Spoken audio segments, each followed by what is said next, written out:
After the surgery, I came home tired and found my suitcase outside with a post-it note. "It's just the three of us now. Find somewhere else to stay. Signed, your daughter-in-law." I simply called the bank and froze the credit cards. "I'm glad to have you here. Follow my story until the end and comment the city you're watching from, so I can see how far my story has reached." My hands trembled as I read the note again, hoping the words might somehow rearrange themselves into something less cruel. The afternoon sun beat down on my weary body as I stood there, still in my hospital clothes, staring at the house I had called home for the past 3 years. I knocked. Of course I did. I knocked until my knuckles hurt, calling Charles's name over and over. My son, my only child, the one I had raised alone after his father died when he was just 12. But the only response was silence and the distant sound of Lucy's voice instructing the children to be quiet. Eventually, a curtain moved slightly, and I caught a glimpse of my 8-year-old grandson's face before Lucy yanked him away. The curtain fell back into place, and that's when I knew they really weren't going to let me in. I sat down on my suitcase, trying to make sense of it all. 3 years ago, after Harold passed away, Charles and Lucy had suggested I sell my house and move in with them. "Mom, it makes perfect sense," Charles had said. "You'll help with the kids. We'll take care of you as you get older, and the money from your house can go toward expanding ours." It had seemed like such a good idea. At the time, $178,000. That's how much I had contributed to their home renovations. Almost everything from the sale of the modest house Harold and I had paid off over 30 years. "It's an investment in our family," Charles had assured me, and I believed him. I remembered how things had changed gradually. At first, I was Grandma, Alice, the beloved matriarch who made Sunday pancakes and helped with homework. Then, I became Mom, useful for babysitting and cooking dinner while Lucy pursued her self-care routine. And finally, I was just Alice, the inconvenient old woman who took up space in their beautiful home. The changes in Lucy were the most noticeable. The warm smiles became tight-lipped nods. The "thank you for watching the kids" became "that's what grandmothers are for." The invitations to family outings slowly dwindled until I was just the babysitter they left behind. I pulled my phone from my purse and called Charles's number. Straight to voicemail. I tried again. Same result. A text message would have to do. "Charles, I'm outside the house. I just had surgery. Please let me in." I watched the message change from delivered to read. No response came. The afternoon sun began to set, and with it, the reality of my situation sank in. I was 68 years old, recovering from gallbladder surgery, with nowhere to go. The hospital had discharged me with instructions for home care, never imagining home would no longer exist for me. As the evening chill set in, I finally accepted that no one was coming to open the door. With shaking hands, I pulled the handle of my suitcase up and began walking. Each step sent pain through my abdomen where the surgical incisions were still healing. I had $43 in my wallet, enough for a cab at least. But to where? A hotel would quickly drain what little cash I had on hand. My sister lived 3 states away. My closest friend, Dottie, had moved to a smaller apartment after her husband died. I stopped at a bench at the bus stop, setting my suitcase beside me. An overwhelming sense of betrayal washed over me, bringing tears I couldn't hold back. How could Charles do this? The boy who once made me Mother's Day cards with glitter and told me I was his hero. The young man I'd worked 2 jobs to put through college. My son and Lucy. I had tried so hard with Lucy. Respected her parenting decisions. Never overstepped. Helped whenever asked. I thought we had built a relationship, if not of love, then at least of mutual respect. The cruelty of the timing wasn't lost on me. They had waited until I was at my most vulnerable, fresh from surgery, to discard me. Had they planned this all along? Was I just a convenient source of childcare and money until I became too much of a burden? As the streetlights flickered on, I pulled out my phone again and scrolled through my contacts. My fingers hovered over Dottie's name. We had been friends for over 40 years, through marriages, children, and now widowhood. If anyone would understand, it would be her. The phone rang 3 times before her familiar voice answered. "Alice, is everything all right?" I tried to speak, but a sob escaped instead. "Alice? What's wrong? Weren't you having surgery today?" "Dottie," I finally managed, my voice barely above a whisper. "I need help. They've locked me out." There was a brief silence, then Dottie's voice, firm and clear. "Tell me where you are. I'm coming to get you." As I sat waiting for my oldest friend to rescue me, I watched a young family walk by. The mother held her son's hand, laughing at something, he said. Such a simple moment of connection. It struck me then how completely my own family had severed our bonds, how disposable I had become to them.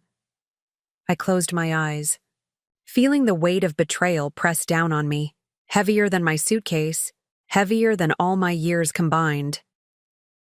Dottie's spare room wasn't much, just a twin bed, a small dresser, and a reading lamp. But that night, it felt like a sanctuary. My surgical incisions throbbed as Dottie helped me settle in, her face a mask of contained fury. "I can't believe Charles would do this," she said, arranging pillows behind my back. "After everything you've done for that boy." I couldn't either, but the evidence was undeniable. My suitcase, hastily packed by Lucy with only some of my clothes and none of my cherished possessions, sat in the corner like a testament to my new reality. "Have you tried calling him again?" Dottie asked, handing me a cup of chamomile tea. I nodded, taking the warm mug with trembling hands. 17 times. He's read my texts but hasn't responded. Dottie sat on the edge of the bed, her gray hair catching the lamplight. We'd been friends since our 20s, back when we were both young mothers figuring out how to balance work and family. She'd been there when Harold died, and now she was here for this, my unceremonious eviction from my son's life. "You need to rest," she said firmly. "Tomorrow we'll figure this out." But sleep proved elusive. Every time I closed my eyes, I saw Lucy's handwriting on that post-it note. Now it's just the 3 of us. The casual cruelty of it made my chest ache more than my surgical wounds. Morning came with rain pattering against the window. I checked my phone again. No messages from Charles, no missed calls, just the digital silence of abandonment. "Let's have some breakfast," Dottie said, appearing in the doorway. "Then we need to talk about next steps." Over coffee and toast, I told Dottie everything. How I'd sold my house to help Charles and Lucy, how the renovations had expanded their home from a modest 3-bedroom to a spacious 5-bedroom with a gourmet kitchen and master suite. I put in almost $180,000, I said, stirring my coffee absently. Charles said it was an investment in our future together, that I'd always have a home with them. Dottie's expression darkened. "Did you get anything in writing? Any legal agreement?" I shook my head. "He's my son, Dottie. I trusted him." The words hung in the air between us, their naivety painfully obvious now. "We should check your accounts," Dottie suggested gently. "Make sure they don't have access to anything else." My stomach dropped. I hadn't even thought of that.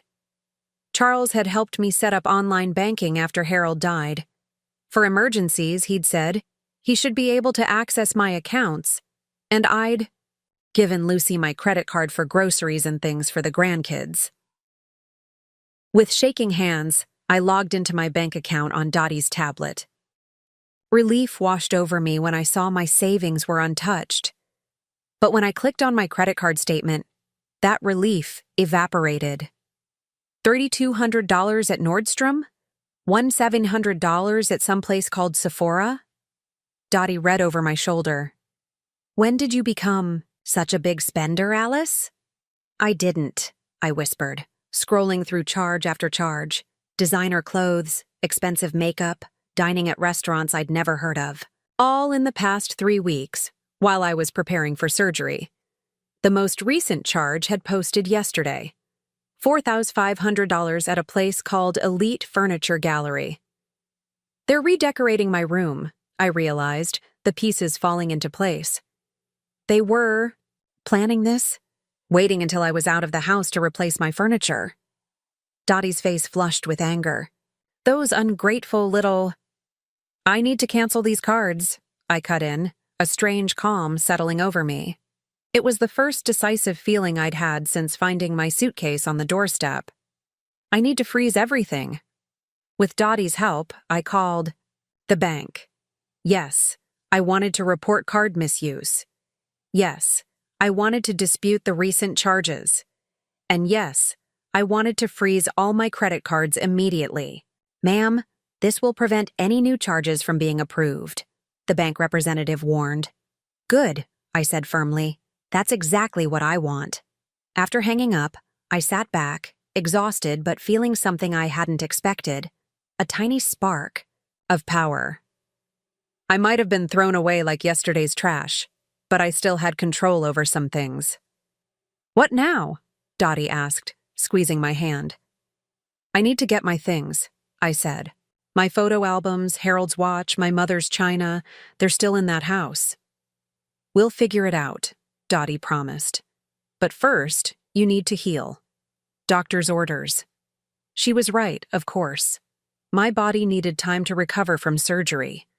But as I leaned back against the pillows, I realized my heart would need much longer. The next day, my phone rang. Charles's name flashed on the screen. My heart leapt. Perhaps he'd come to his senses. Perhaps he was calling to apologize, to beg me to come home. I answered on the second. Ring. Charles. Mom. His voice was tight, controlled. Not the voice of a remorseful son. There seems to be a problem with your credit cards. No, how are you feeling after surgery? No, I'm sorry we locked you out. Just concern about the cards. Yes, I said, surprised by the steadiness of my own voice. I've frozen them. A pause. Lucy was trying to buy groceries for the kids, he said, an edge creeping into his tone. The card was declined. Was she also buying groceries at Nordstrom and Elite Furniture Gallery? I asked. Or was that something else? Another pause, longer this time. Mom, you authorized Lucy to use those cards. For emergencies and necessities, I corrected him. Not for thousands of dollars of whatever she's been buying. I heard him inhale sharply. Look, I don't have time for this right now. Just unfreeze the cards. We can talk about spending limits later. The dismissiveness in his voice ignited something in me, a slow burning anger that had been building since I saw that post-it note. No, Charles, I said quietly. I don't think I will. Excuse me? The surprise in his voice was almost gratifying. You've made it clear I'm no longer part of your household, I continued, each word deliberate. So I'm afraid Lucy will have to find another way to pay for her shopping sprees. Mom, be reasonable. I was reasonable when I sold my house to help you expand yours, I interrupted. I was reasonable when I watched your children every day while you and Lucy pursued your careers. I was reasonable when I cooked and cleaned and made myself useful. Where has all that reasonableness gotten me, Charles? Silence again, then. This isn't a good time to discuss this. It never is with you, I said, the truth of it settling heavily in my chest. Goodbye, Charles. I hung up, my hand trembling but my resolve firmer than ever. In the doorway, Dottie stood watching, a small smile on her face. Well, she said, look who finally found her backbone. I managed a weak smile in return. Freezing the cards is just the beginning, I said. I need to find out what else they've been doing with my money. As I spoke, a text message appeared on my phone. Charles. This is childish, Mom. Call me when... You're ready to be an adult about this. I showed the message to Dottie, who snorted in disbelief. The irony of him calling you childish, she muttered, after what they did. I set the phone down, a strange calm settling over me. The initial shock and hurt were still there, but something else was emerging: determination. They had taken my home, my security, and my place in the family. But they wouldn't take anything else from me. Not one more penny. Not one more shred of my dignity. A week passed with no word from Charles. My surgical incisions were healing, but the wound of betrayal remained raw and open. Dottie had been my lifeline, but I couldn't impose on her forever. I needed to retrieve my belongings and figure out my next steps. "I'm coming with you," Dottie insisted when I mentioned going back to Charles's house. "You don't have to. I absolutely do." She cut me off, grabbing her car keys. "Besides, they're less likely to slam the door in your face if there's a witness." The familiar drive to the house I'd called home for 3 years felt surreal now. As we pulled up, I noticed Lucy's sleek SUV was gone, but Charles's sedan sat in the driveway. "Perfect," Dottie muttered. "Maybe we can talk some sense into him without her poisoning the well." My legs felt heavy as I walked up the pathway. The flower beds I'd so carefully tended were already showing signs of neglect. I rang the doorbell, my heart hammering against my ribs. Charles opened the door, surprise flickering across his face before settling into a guarded expression. He looked tired, with dark circles under his eyes. "Mom." He glanced at Dottie, then back to me. "I didn't expect to see you." "Obviously," I replied, finding strength in Dottie's solid presence beside me. "I've come for my things, my personal belongings." He hesitated, then stepped back. "Lucy's not here. She took the kids to her mother's." The house looked different somehow. Furniture had been rearranged, and a large, modern sectional sofa now dominated the living room, presumably the purchase from Elite Furniture Gallery. "My things are in the guest room," I said, starting toward the stairs. "Actually," Charles said, clearing his throat, "we've moved some stuff around. Lucy's using that room as her home office now." A chill ran through me. "And my belongings?" "Most of them are in boxes in the garage," he replied, not meeting my eyes. "Lucy thought it would be easier for you to pick them up that way." Dottie made a disgusted sound. "How considerate of her." We followed Charles to the garage, where several cardboard boxes sat stacked against the wall. I approached them with trepidation. The first box contained clothes, hastily folded. The second held books and some toiletries. But as I searched through the remaining boxes, panic began to rise in my throat. "Where are my photo albums? Harold's watch? My mother's jewelry?" Charles shifted uncomfortably. "I'm not sure. Lucy packed everything." "Well, they're not here," I said, my voice rising. "And what about my mother's china? The family heirlooms?" "Mom, calm down." "Don't tell me to calm down," I snapped, surprising even myself with the force of my anger. "Those things are irreplaceable. They're my memories, my history." Dottie stepped forward. "Charles, this is unacceptable. Those are Alice's personal possessions." Charles ran a hand through his hair, looking more like a scolded child than a grown man. "I'll talk to Lucy. Maybe she put them somewhere else." "I want to look upstairs," I insisted. "Now." He hesitated, then nodded reluctantly. I headed straight for the attic, remembering I'd stored some older belongings there. As I climbed the stairs, Charles's phone rang. He answered it in the hallway below, his voice low. The attic was dusty and dim, but I knew exactly where I'd placed my storage trunks. To my relief, they were still there, untouched. I opened the largest one and found my wedding album, Harold's military medals, and several family photo albums.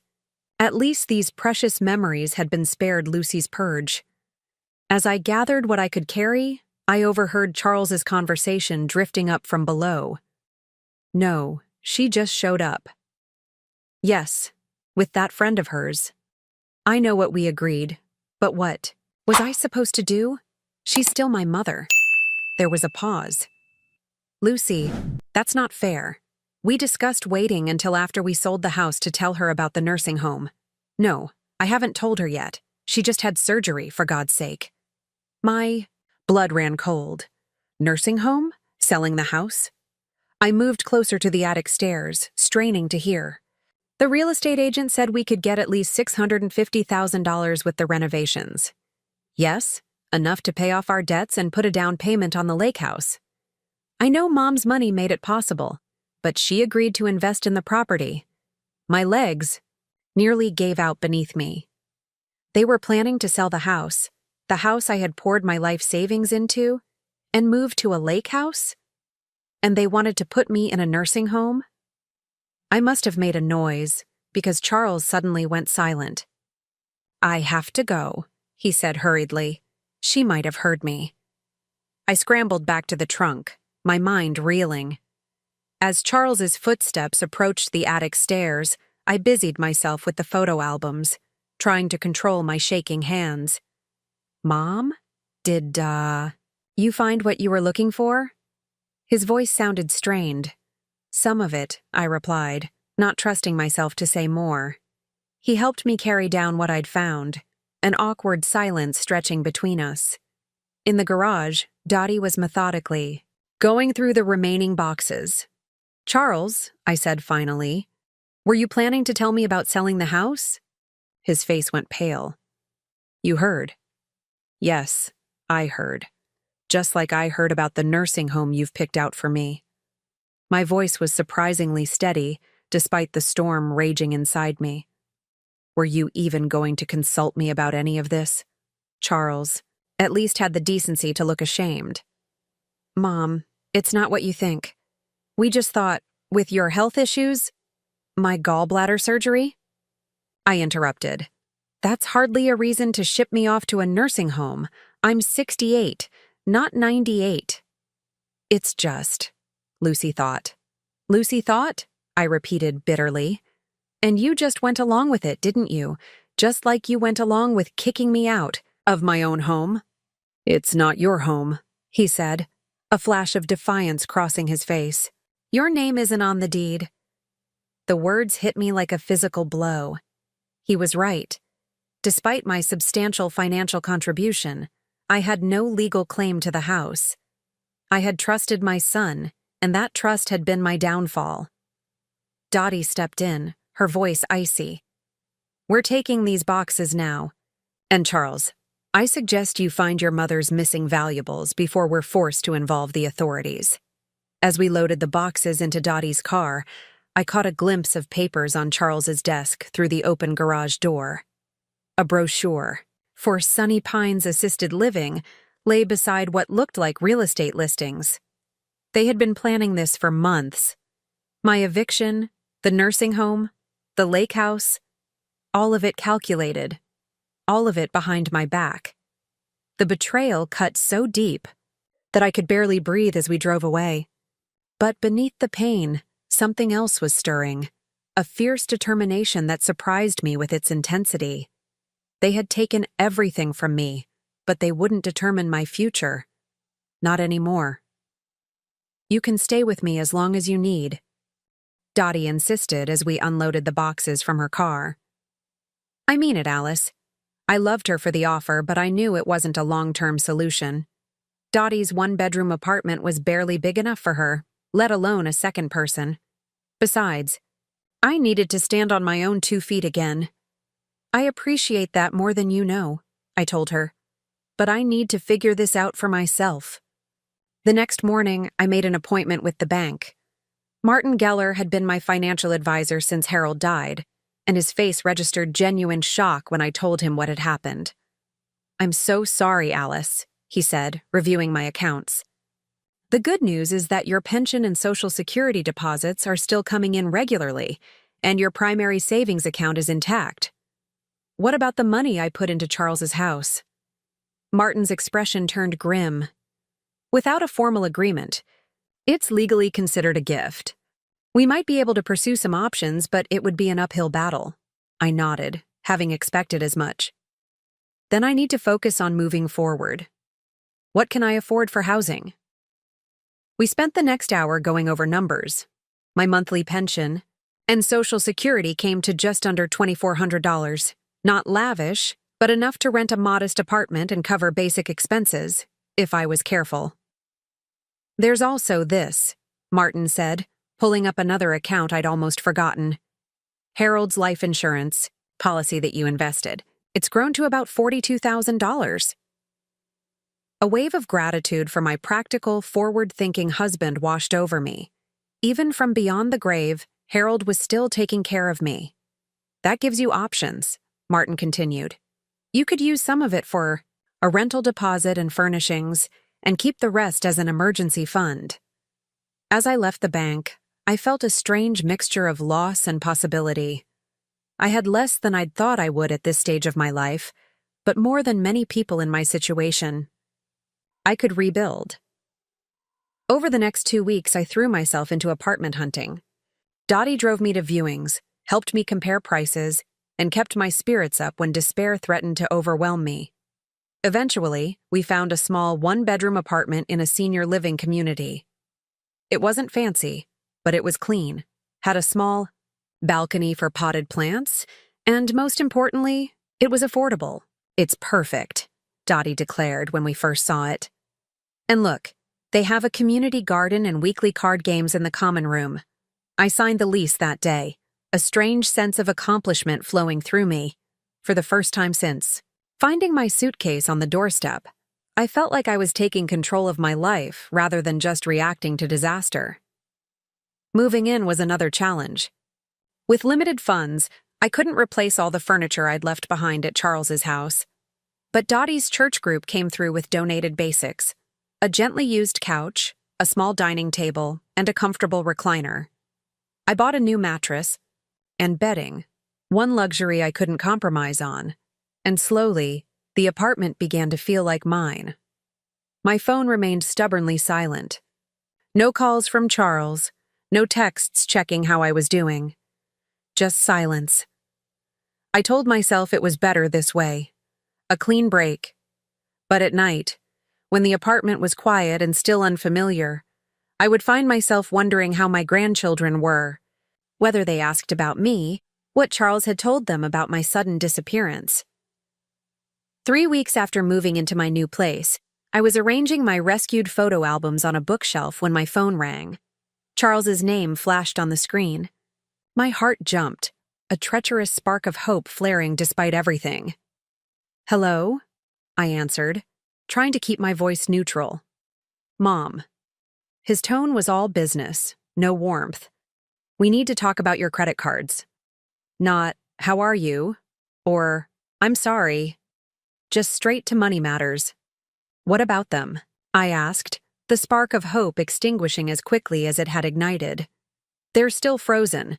Lucy needs to buy things for the kids and—" "No," I interrupted, surprising myself with my firmness. "Those cards are staying frozen, Charles. I'm on a fixed income now, and I can't afford to finance Lucy's shopping habits." There was a pause, then, "Mom, be reasonable. We're family." The word family hit me like a slap. "Family?" I repeated. "Is that what you call it when you throw your mother out after surgery? When you plot to sell the house she helped pay for and ship her off to a nursing home? You don't understand." "No, you don't understand," I cut in. "I trusted you with everything. I had, Charles. My home, my money, my heart. And you betrayed that trust completely. I won't give you another penny." His voice hardened. "Then I guess there's nothing left to discuss?" "I guess not," I agreed, a strange calm settling over me. "Goodbye, Charles." After hanging up, I sat in my new recliner, looking around at my small but dignified apartment. Not the retirement I had planned, but mine nonetheless. The phone call had been painful, but also clarifying. Charles hadn't called to reconcile. He'd called for access to my money. Nothing more. That weekend, I discovered a flyer in the community Room advertising a support group for seniors. Life transitions, finding your way forward. Something about it called to me, and the following Tuesday, I found myself walking into a sunny room at the local community center, where 6 other seniors sat in a circle of chairs. Nancy, the group facilitator, welcomed me warmly. "Would you like to introduce yourself and share a little about what brought you here?" I hesitated, then began speaking. "My name is Alice. A month ago, my son and daughter-in-law locked me out of their house after I had surgery. I'd sold my own home to help them, and they—" My voice cracked, but I pushed on. "They decided I was no longer useful to them." The sympathetic faces around me gave me courage to continue. I told them everything. The betrayal, the nursing home plans, the frozen credit cards, my new apartment. As I spoke, I realized it was the first time I'd told the full story from beginning to end, and something in me shifted. The shame I'd been carrying, the sense that I must have done something to deserve this treatment, began to dissolve. "Thank you for sharing that, Alice," Nancy said when I finished. "Unfortunately, elder financial abuse often comes from family members. What you're experiencing is more common than many people realize." A silver-haired woman named Eleanor reached over and squeezed my hand. "My daughter did something similar," she confided. "It took me years to rebuild, but I did it. And so will you."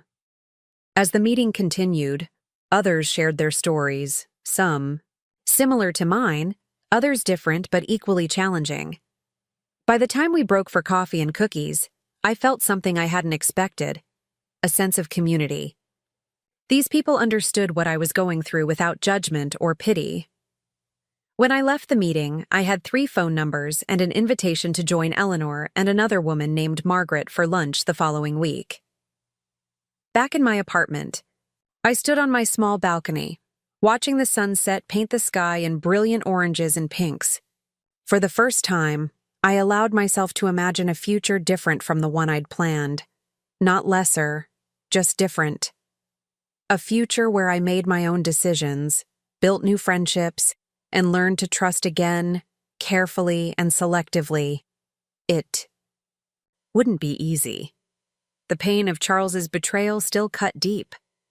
But standing there in the fading light, I felt something unfamiliar stirring within me. Not just survival, but the possibility of thriving. 6 months passed. Autumn turned to winter, and winter softened into spring. My little apartment had become a true home, decorated with treasured photos and a few carefully chosen new pieces. The support group had become a lifeline, and Eleanor and Margaret were now dear friends. We met weekly for coffee, card games, or walks in the park when weather permitted. My life had developed a peaceful rhythm until the day I received an unexpected letter from a real estate agency. "Congratulations on the sale of your property," it began, listing an address I recognized immediately: Charles's house. My hands trembled as I read on. The letter was addressed to me as a co-investor in the property, informing me that the house had sold for $685,000. I stared at the paper, in disbelief. They had done it. They had actually sold the house I had poured my life savings into, and they had somehow used my name in the process. I called Dottie immediately. "They sold the house," I said, my voice shaking. "And somehow they've listed me as involved in the sale." "That's impossible," Dottie said. "Your name isn't on the deed. How could they—" She stopped. "Unless they forged something. Alice, you need to talk to a lawyer." The next day, I sat across from Patricia Winters, an attorney specializing in elder law whom Eleanor had recommended. She reviewed the letter with a deepening frown. "This is concerning," she said. "They couldn't legally sell the house using your name as a co-owner unless there's documentation with your signature." "Did you ever sign anything regarding the house?" I thought back. "Charles had me sign some papers when I first moved in. He said it was for tax purposes, for the money I contributed." Patricia nodded grimly. "I'd like to investigate this further. Meanwhile, I suggest we arrange a meeting with Charles and Lucy. If they've committed fraud, they need to know there will be consequences. The thought of confronting them sent a wave of anxiety through me, but also a strange sense of anticipation. For months, I had been rebuilding my life, finding my strength. Perhaps it was time to show them exactly who I had become.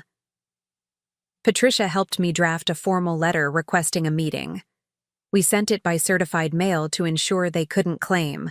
They never received it. 3 days later, Charles called. "What's this about, Mom?" he demanded, his voice tense. "Why are you involving a lawyer?"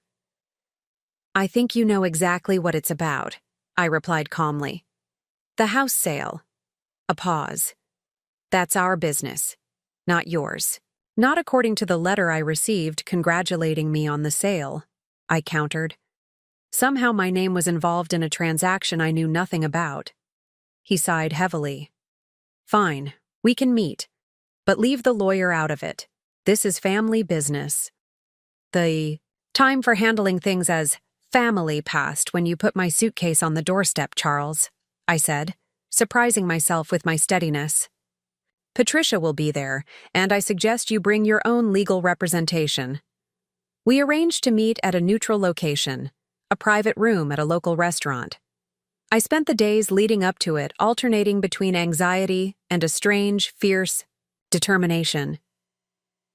The night before, Eleanor called to check on me.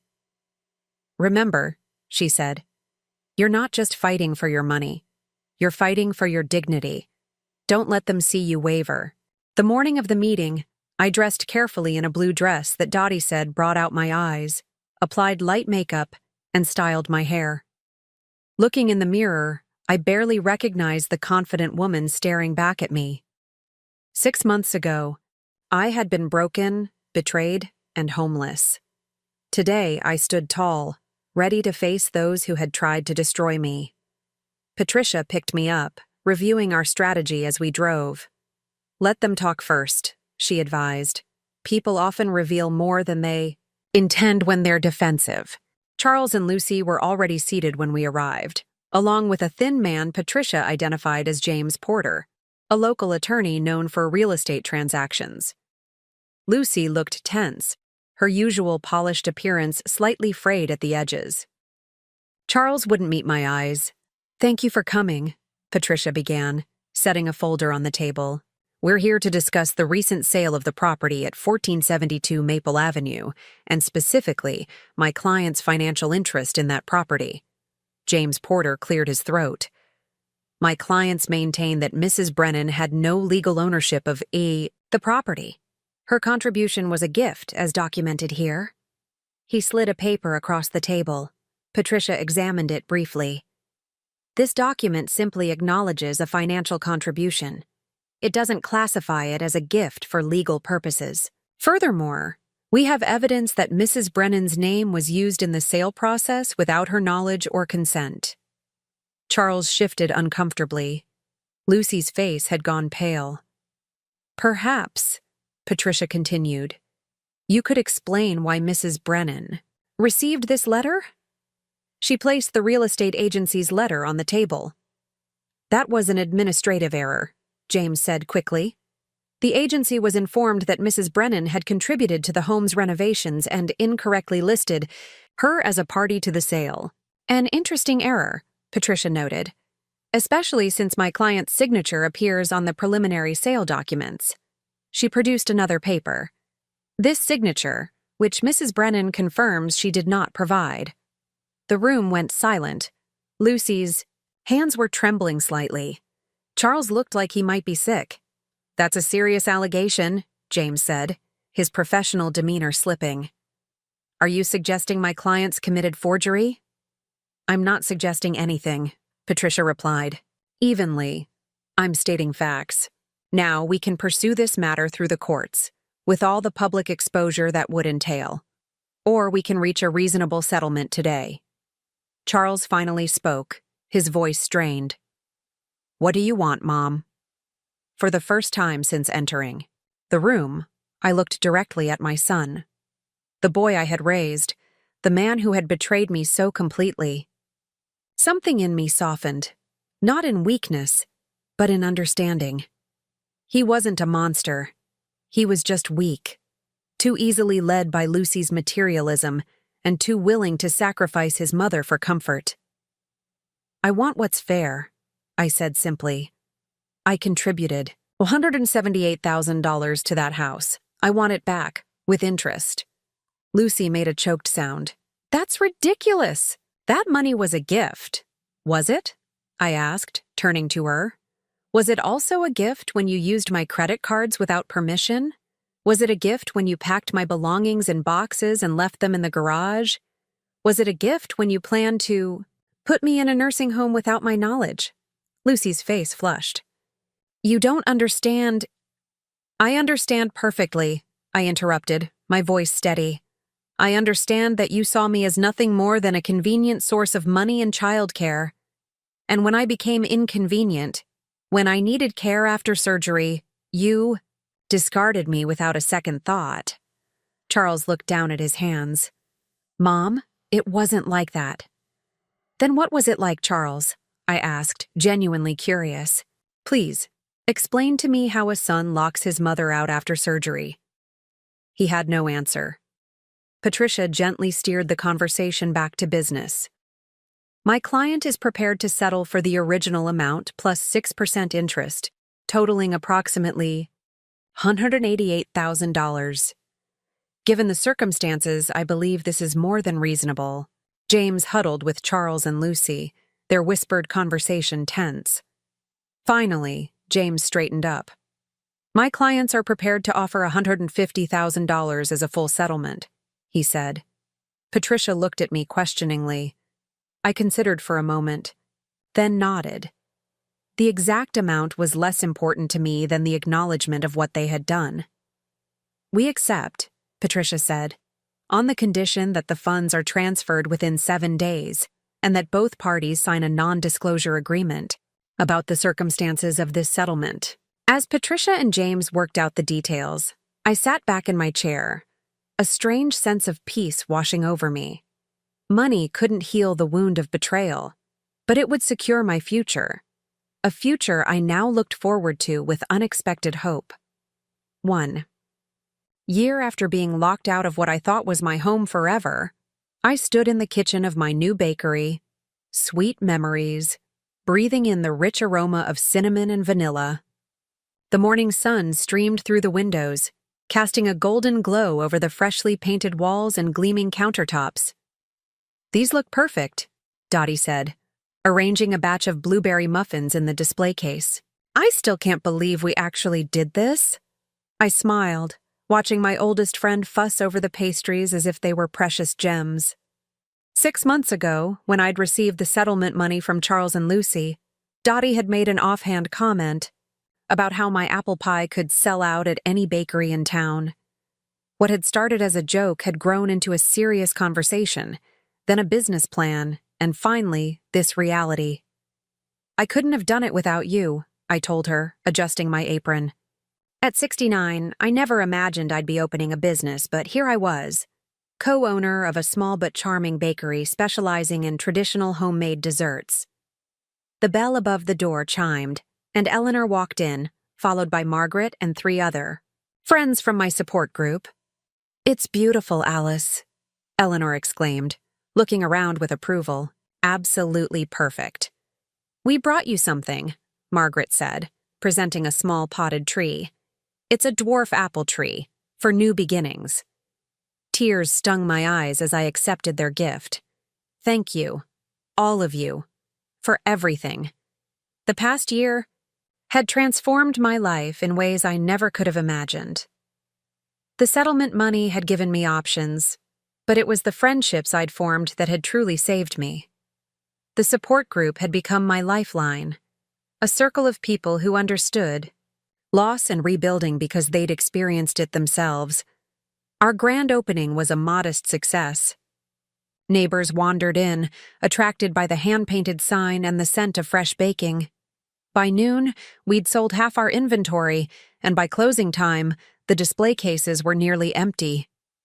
I'd call that a triumph, Dottie declared as we counted the day's earnings. We might actually make this work. I nodded, too tired to speak, but feeling a deep satisfaction I hadn't experienced in years. This small bakery represented more than just a business venture. It was tangible proof that life could begin again at any age, that betrayal didn't have to be the end of the story. The following weeks fell into a pleasant rhythm. I'd rise before dawn to begin baking, find my groove in the quiet morning hours, then welcome customers throughout the day. The work was physically demanding, but it gave me purpose, and the frequent praise for my baking nourished my soul in a way I hadn't realized I needed.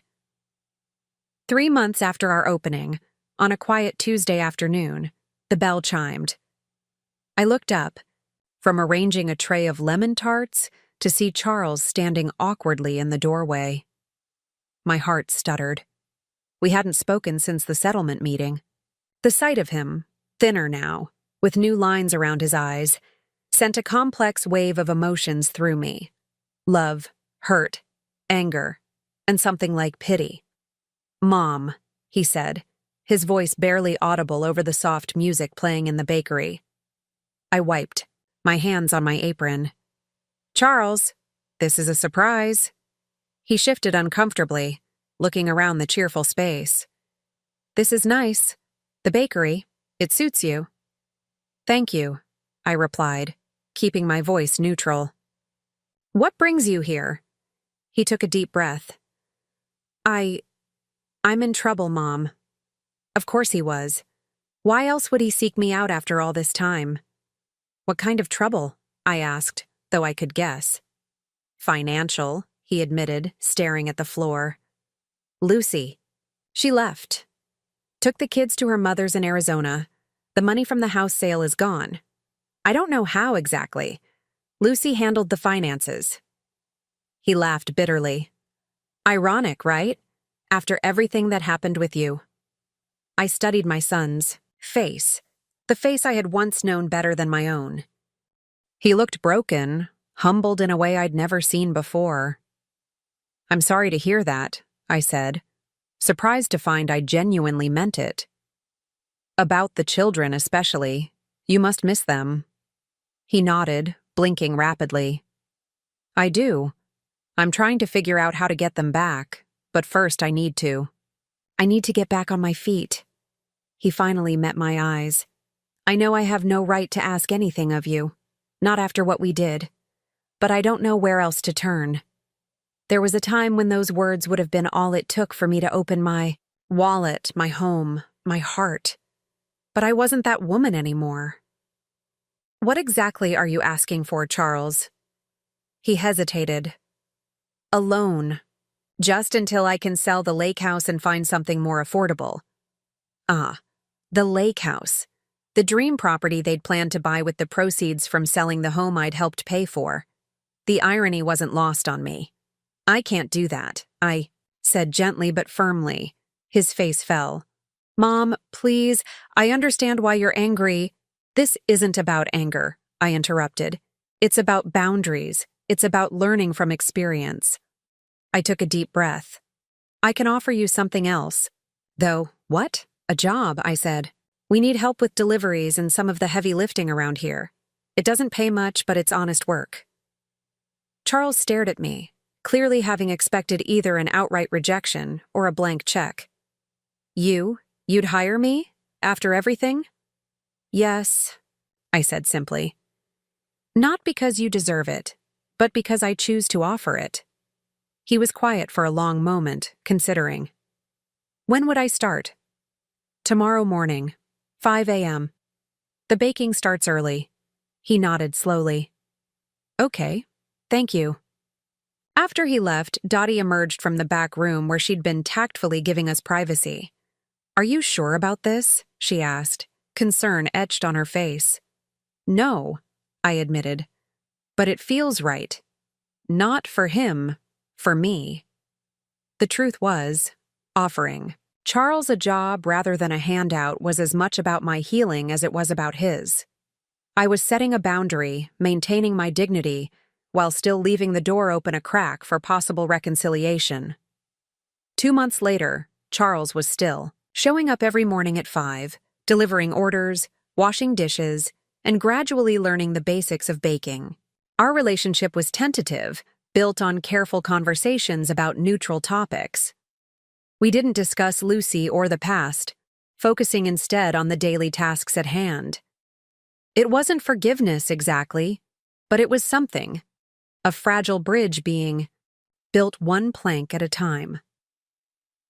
On a warm Sunday afternoon, my day off, I sat on the small patio of my apartment, tending to the potted herbs I'd started growing.